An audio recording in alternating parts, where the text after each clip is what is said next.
I'm Rachel Leeman-Munk, and I spent my year as an intern at the Durham Economic Resource Center. I feel as though this year has made me a little bit more normal, relatively. I've always been pretty different. I was more liberal than most people in my high school. I was more conservative than most people in my college. I've also wanted to live in an intentional community since I discovered how much I love dorms in college. Yes, I actually like dorms. Growing up, I didn't stick to the dominant culture too well, and attending a public school, this fact was pretty obvious. I always felt weird.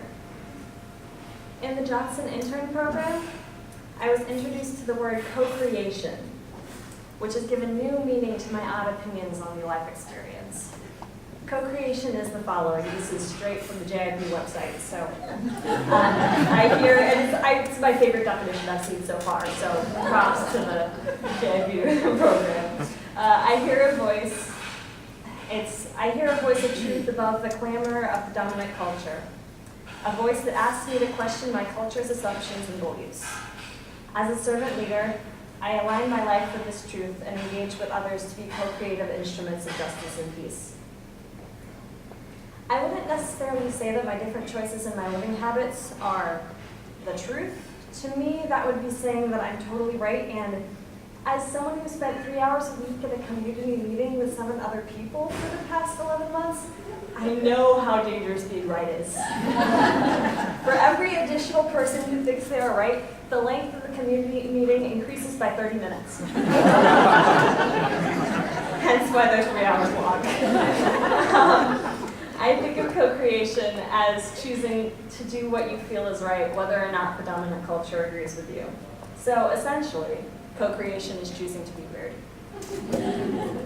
Through this year, I've been given the opportunity to live with 7 people who have all intentionally chosen to live outside of cultural norms. Intentional communities like the one I lived in this past year, defy some pretty strong cultural expectations. The American dream, as I've experienced it, has a lot to do with control. Control over your food, control over your housing, friends, and free time. This year, I willingly gave up a lot of my control. I agreed to community dinners 4 nights a week, where unless I was cooking, I had absolutely no choice in what I was eating. To be fair, this was actually a pretty fantastic experience because several of my housemates are amazing cooks. And I also agreed to sit in community meeting once a week to talk about how to run the house.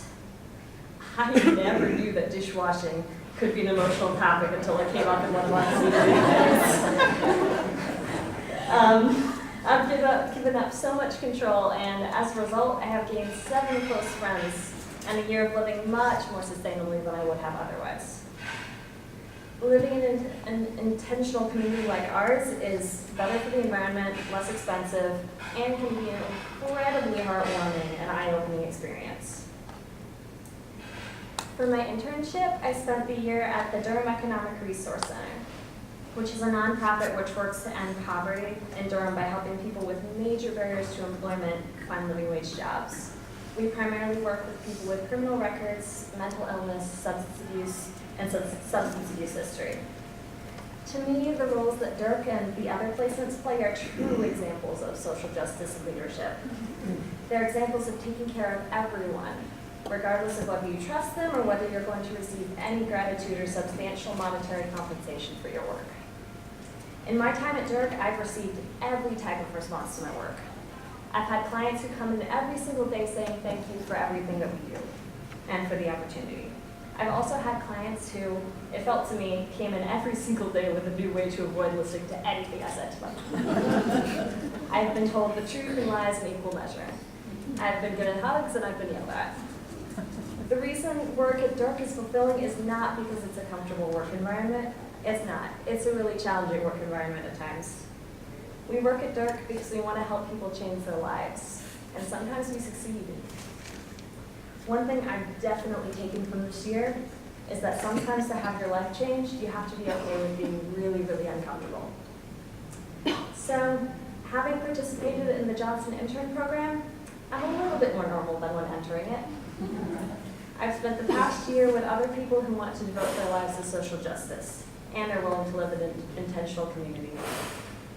I've lost control and I survived to tell of it. You can see me here. I work closely with people who society would label as murderers, arsonists, robbers, drug peddlers, alcoholics, and the mentally ill. I call them all by the same name, people. They're pretty amazing people with a lot to offer the world if we will let them. So here's my problem. I'm going to graduate school next year with a bunch of computer scientists, most of whom will have never worked in a nonprofit or lived in an intentional community. What I'm trying to say is, thanks to this program, I'm going to be even weirder in graduate school than I was in college.